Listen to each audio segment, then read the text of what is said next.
Hello. Hello. So, hello peoples. Actually, I want to change a little something here. I don't want reality, okay? I didn't pay that much attention, but Oh yeah. she has very strong female characters. Unbelievably, fantastically. Because if you're watching the movie first and then you read the book, you're gonna have the Movie's images of the characters movies in your head. Yeah. Hello. Welcome to my podcast. I have invited Tori to be my co-star on this one. So we're not going to be serious at any point in this podcast, which I think is great, honestly, but we'll see how it goes. We're going to start out really controversial.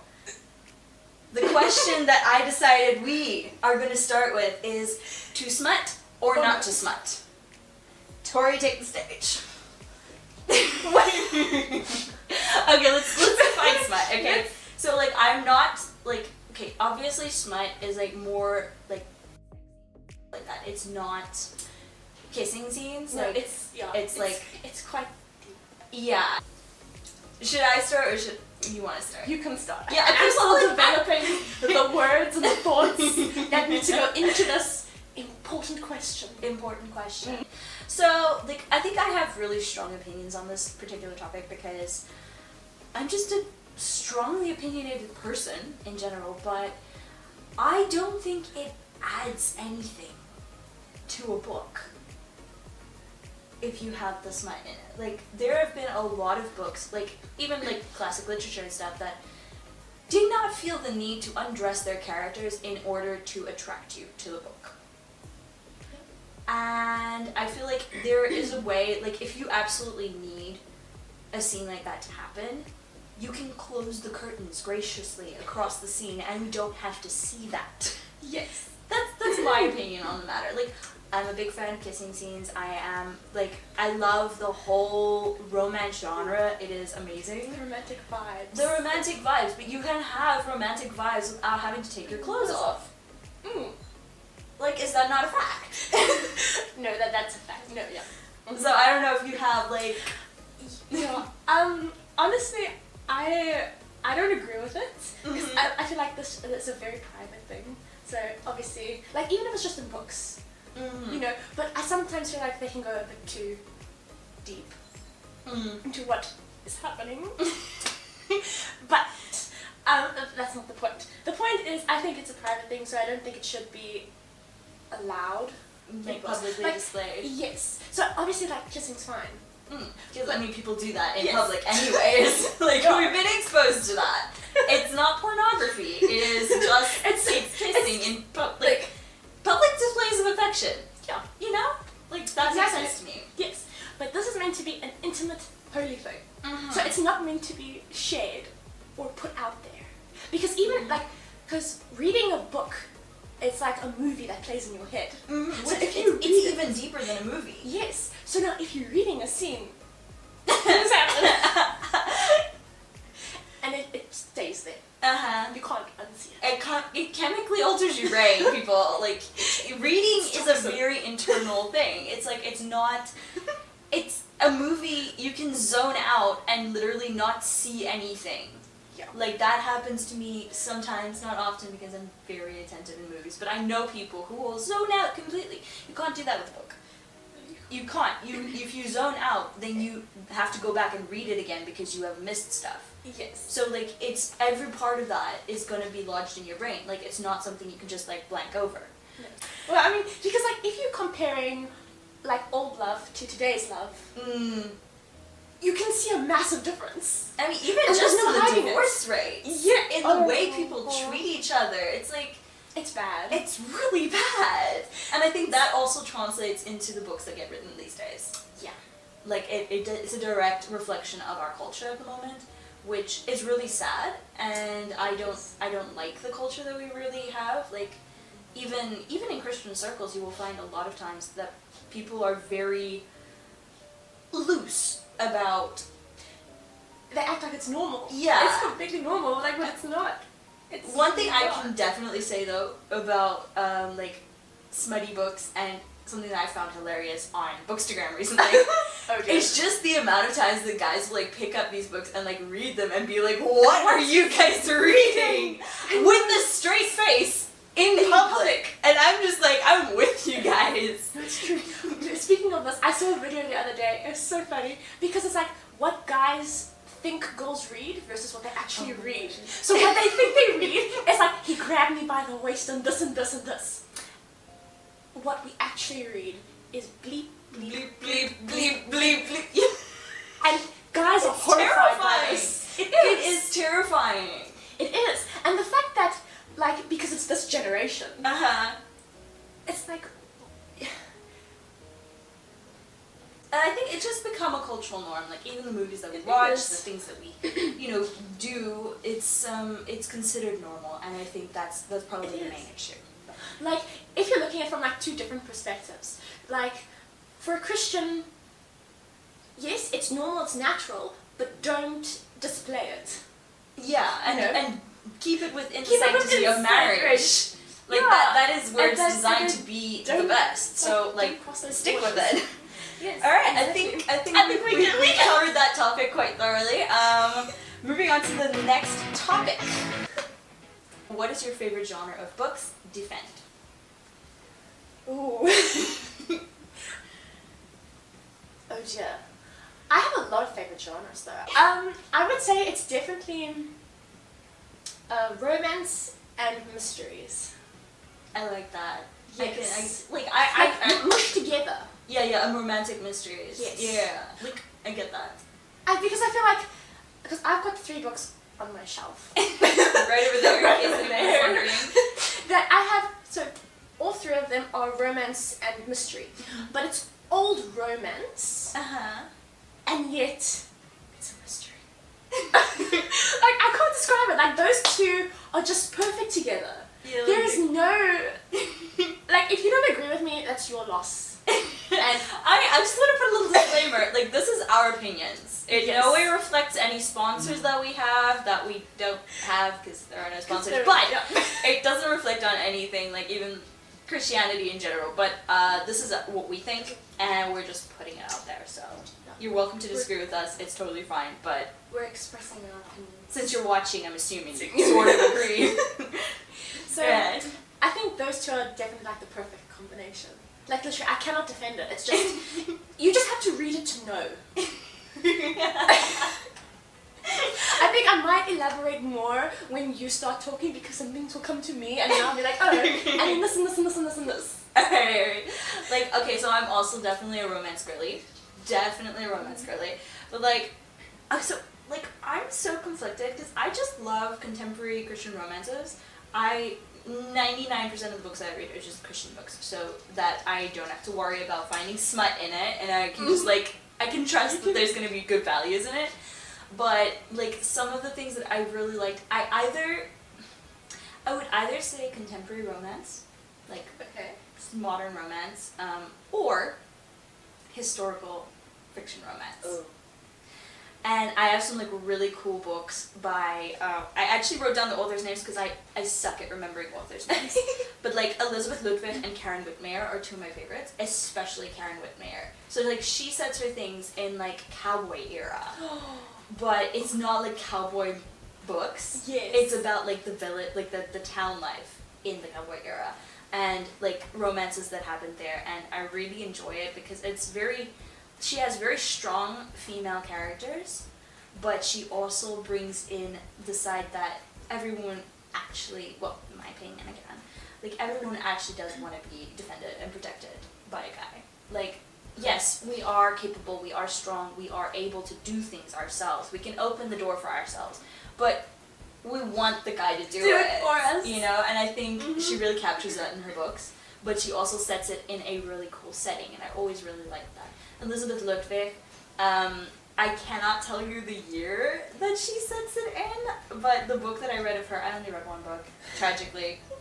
It's a really good author, but I only read 1.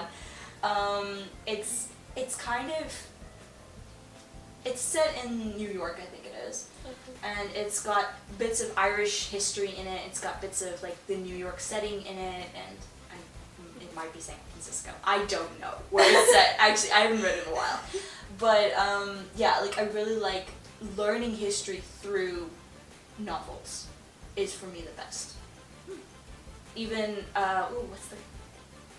there's this book called Mara, Daughter of the Nile. I'll put it here in like the title of the author. I cannot remember her name right now. It's like McGraw or something like that. But anyways, she is the reason I know anything about Egyptian history, because she does a lot of research and then she makes a suspense, mystery, or romance novel based on this historical event. Ooh. So literally I had to read it for school, and it was my favorite thing whenever there was a Eloise Jarvis McGraw, that's the name. Whenever that woman was put up for a reader or a read aloud or anything like that, I was just like, yes, I know this is going to be a good book. So I would say historical romance if I want to be like superior, but generally just romance. Oh yes, romance in general. It's just like, out of like all the topics, like we're adding mystery and action and this, but on top of that all, romance. Like we're suckers for that, aren't we? We are. Like I know people who can read books, like novels that have zero romance in it and be totally content, but I want that though. Yeah. Like I understand the perspective. I understand that there are really good books that have zero romance in them, but they're not my favorite books. I would just leave. I would say though, I can see from both perspectives, but okay, there will be some books that have no romance in that I will enjoy, but I'll be like, eventually somewhere in the book I'll be like, where's the romance, guys? Yeah, Where's I've had the that. romance? I've had that. I need romance. I recently read a book where it's a part of a 3-book series, and I only had the first book, and the entire book is setting you up for the next book where there is potential romance going to develop. Ooh. Like there's already feelings kind of developing, like mutual respect, it's like a FBI kind of thing. Okay. Mutual respect is going on, and they are kind of gelling, and they're kind of understanding each other better. But her previous partner fell in love with her and had to leave the organization because he was in love with her, and then he found love somewhere else, and it's like all good and great, but he kind of warns the male lead character in the end of the book that she's got issues and be careful that you don't get burned, basically. So like I spent the whole book waiting for them to fall in love, and then I realized, Jessica, don't buy a 1 out of a 3-part series if you don't have all 3 parts, because genuinely I was upset. I was like, Jessica, what did you do? Because like I've definitely read a lot of 3-part series where it's like each part is like focusing on a different character that has their romance. Oh, I love that. I've read and even things like Francine Rivers' Mark of the Lion series, which I like very much, very thick books and very intense. Like the first 2 is kind of focused on a particular set of characters, and then the last one is focused on a different character. But there's enough romance throughout that I'm satisfied with any one of those books. Like I enjoy any one of those. Well, the third one not so much, but like the first 2 especially were like really good. So, and again, that's historical romance, which I enjoyed. So yeah. Shall we move on to the next topic? Yes. Alright, okay. We got another 2, and then this one's over. Potentially. For now. So the question, Oh dear. we're back on controversial, Oh dear. is the book always better than the movie? No question about it. Yes. Okay. Okay, I spoke too soon. She started getting like revelation right there. It was just like, no, it's definitely and then it was like, wait, can you put a hold on that question for a second? I need to rethink my position on this topic. Okay. I think 99% of the time, books are better than movies. Defend. Well, I feel though, when reading books, you can make up your own, like, scenarios, like act it out in your head. Like we said previously, it's like watching a movie. Very vivid. It's very So when reading the book, you can make the things up in your head, and then you've got a picture of how the characters can look. Yeah. And it's like all for you, because not all for you, but it's like you yourself can determine how the stuff takes place. But yet in the movie, if you've already got like these things in your head and you watch the movie, you can get easily disappointed. Right. But then it's also sometimes when watching the movie, then you're like, oh, this is way cooler than I thought. Like sometimes it can have like better things than you expected, than you planned or laid out. And then when you read the book, or obviously read the book first and then watch the movie, because then you can determine the two. Because if you're watching the movie first and then you read the book, you're gonna have the images of the movie in your head. Yeah. But then and then that 1% is that the books are. The movies are better than the movies books. are better than the books because, like I said, then it's like it's way better than you planned or you thought, and then whether the book can either be very dull and it's not giving enough descriptive, or it's not giving enough information or details, and then you're just completely lost. So that's like 1%, but otherwise 99% of the time books are way better than movies. Yeah. Okay, so like I said, I hear you. Thank you. I agree to a certain extent, but I have found 2 scenarios that annoy the living daylights out of me because like it goes against everything I believed. Oh no. I want to hear this now. But I found several books that are kind of pathetic next to their movies. Okay. Okay, I'll give you an example that I never expected. Like I genuinely was shocked. Oh no. To All the Boys I've Loved Before. Oh. I love that movie. But there are some distinct differences in the book. And the book, I will give it to you, is way more like real, I want to say. It's not so Netflixy. It's not so like. Okay. It doesn't. Not cutesy. Yeah, like there's some elements in the book that is much more realistic to what a person would do, how it would turn out. There's some slut shaming chudash that sort of crop up in the middle of it and stuff like that. So like there's a lot more reality, I feel like, in the book than there is in the movie. But I don't want reality, okay? It is official. I love the movie because like how he defends her, you know, when the photo gets like cut out. Sorry, spoilers. Guys, I apologize. Spoiler alert, I'm kind of dropping some things here. If I accidentally do a Tom Holland, I apologize. But and then I'm like Zendaya, and the other dude's just like oops. Why? Anyways, as I was saying, like there are certain things that he does that are just like really cutesy that he doesn't do in the book. And I just feel like he's more, maybe, like, I mean, I don't have that much experience with guys, like, I haven't been in, like, a relationship or anything, but, like, I feel like the elements of him that are less likable are kind of more realistic to the average American teenage boy. Okay. So, like, it's really sad, and I didn't want that to be, but I got the book, and it was a gift, and I enjoyed it, but I also was like, the movie's better. And then I started to rethink my position because I started to read books that I'd watched the movie for like my whole life.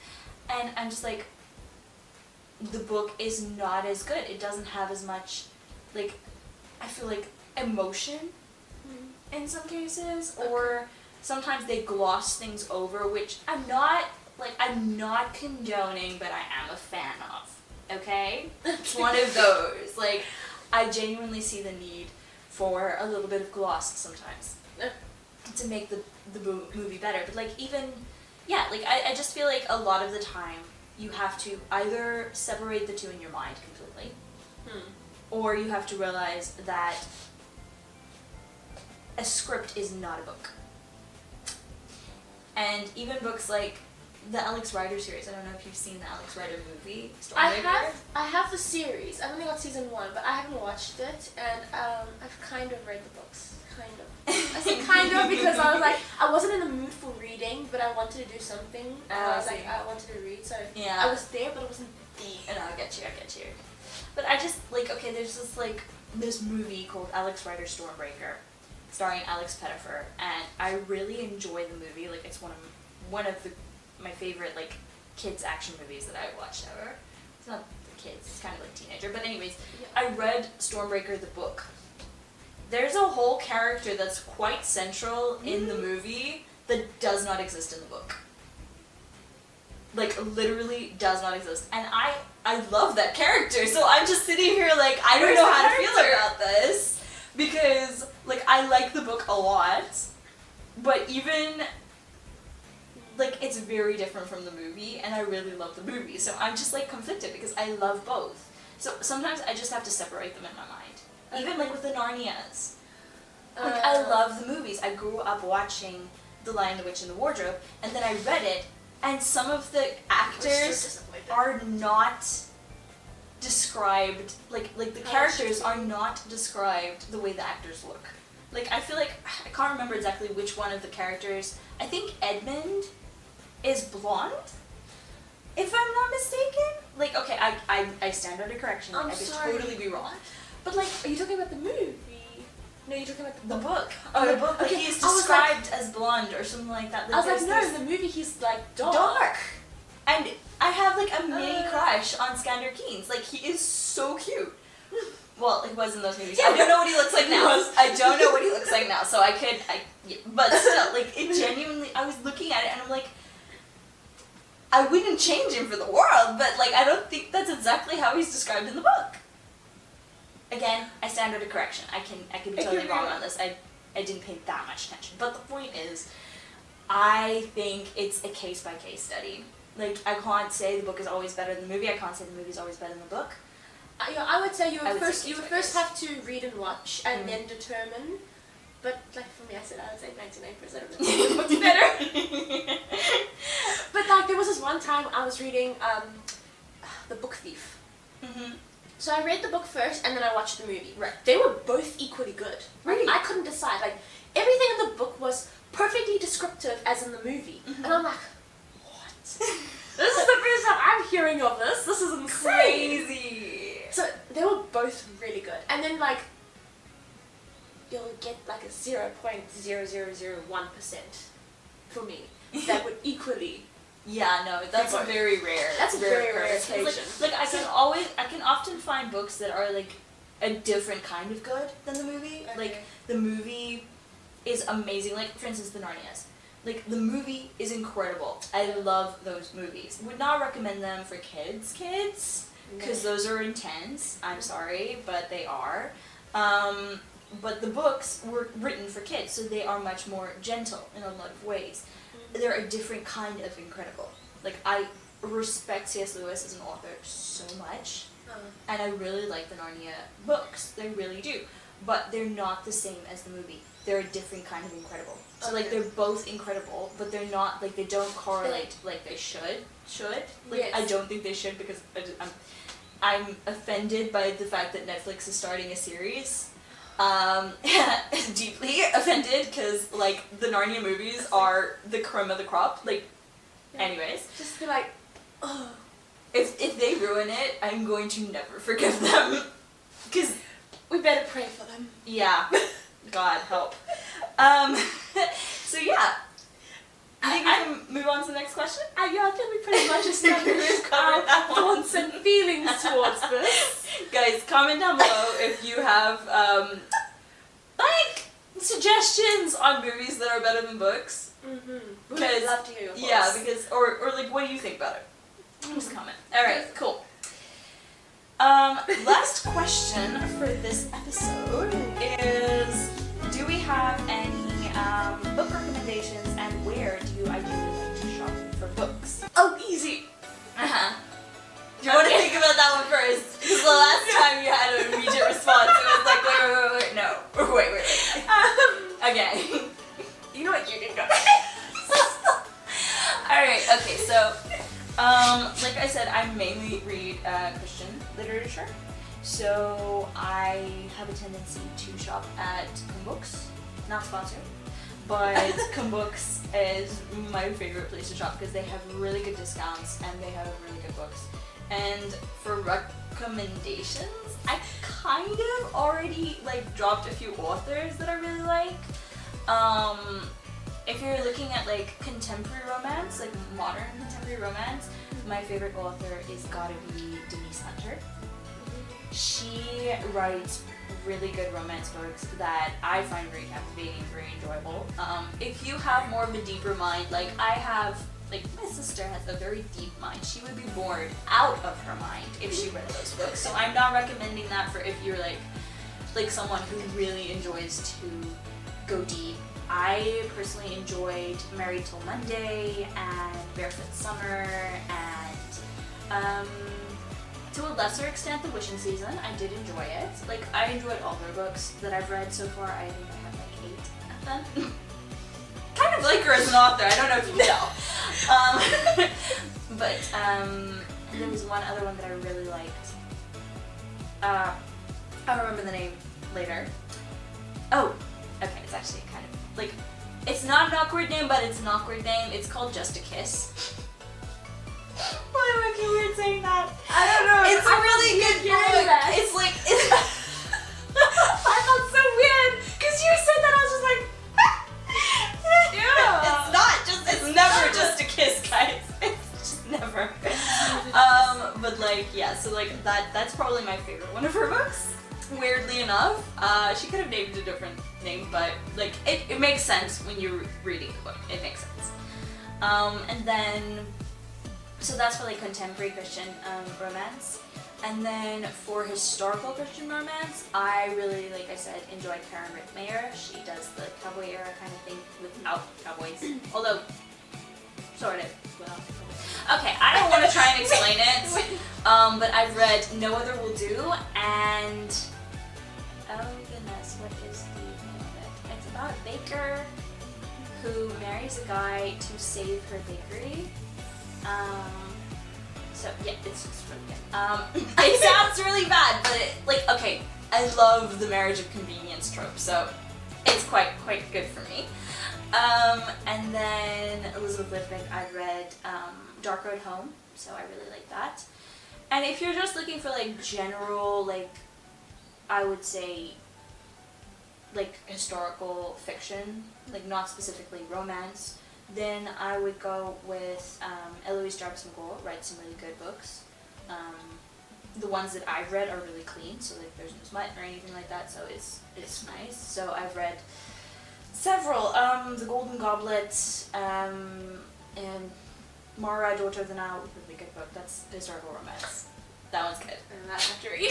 Yeah, I think you'd enjoy that one, honestly, because it's got a bit of mystery, it's got a bit of suspense.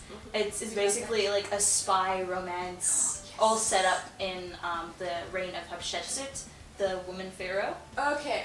Yeah, and her brother Thutmose the third question mark. Anyways, like that's how I know Egyptian history is literally because of these books that she wrote. So she's really good. Yeah, I think I can stop there. I could probably go on for like the next hour, just like telling you all the books that I read.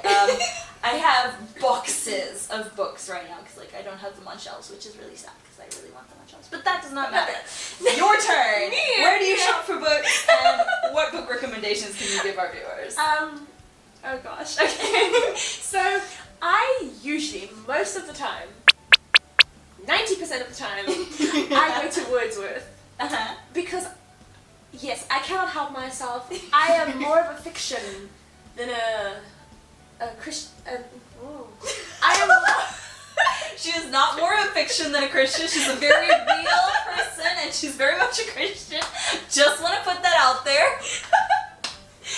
I love reading fiction. So I think if I had to get into Christian reading romance books, I think it would take some adjusting because I've always just read fiction. So like just it's contemporary just fiction. Yeah. So, yeah. So like I said, 90% of the time I will go to Wordsworth, but then sometimes I will go to bargain books. But that's very rare. Yeah. I get good recipe books at Bargain Books. They do. They have really good They have recipe really good books. Yes. So my recommendations would be 1,000 Heartbeats. I can't remember who wrote it because I am horrible at remembering authors' names. I write things down, guys. Like that's why I remember these things. Yes, this is why. 1,000 Heartbeats. Okay. It is the I've ever read. Because it's like, I can't describe it even. That's how good it is. So it's two separate like kingdoms. They hate each other, but it's kind of like enemies to lovers. But it's all spy romance as well. Okay. So, but it's completely clean. The romance is completely awesome. clean. There's nothing in there. No Smut. Awesome. And we love that. We love that, yes. And the fact that at the very... Spoiler alert! Oh shit, by the way, the book that we're recommending... Well, maybe we'll bleep that out. We can cut that. We can cut that. That's actually a good idea. We just go and then I'll be like, spoiler alert! That was so funny. We switched roles for a second. Tom Holland's a date and other dude whose name I actually don't know. I don't know either. I literally just see Tom Holland every now and again on my feed. Yeah. You know, doing a spoiler. He's horrible at keeping secrets. No, he's horrible. Back on track. 1,000 heartbeats. I wonder how it ends.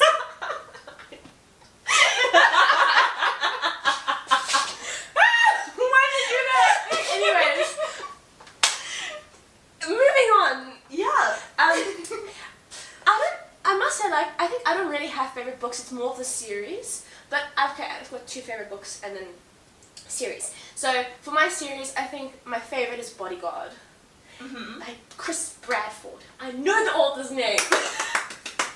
It's also It's right also over there. right over there. So it's kind of Staring right at me. a little bit of a Anyways, cheat, but we'll give it to you. it's because it's okay. Yes, romance comes later in the books, but it's mostly action and spy stuff. Cool. Unbelievably, fantastically, amazingly good. Awesome. I'm Okay, trying to that is, you don't get a better recommendation than unbelievably, fantastically, amazingly good. Okay, like I don't know how to do it better than that. No. Okay, wait. Yes. So yeah. Okay, so I think that wraps up our episode. I hope you guys enjoyed it. We surely did. I mean, I did. Did you? I hope that's rhetorical. That's rhetorical. So basically, we really enjoyed this. I hope you did too. I just want to kind of wrap it up with, there's a comment box around here which you can literally just say what you think about books versus movies and our chaotic kind of podcast vibe. Oh. And comment down what your favorite books are to read. Yeah. Suggestions. No smut, please, because we don't really like those. But no smut. Suggestions in the comment box. Yeah. And give this video a thumbs up.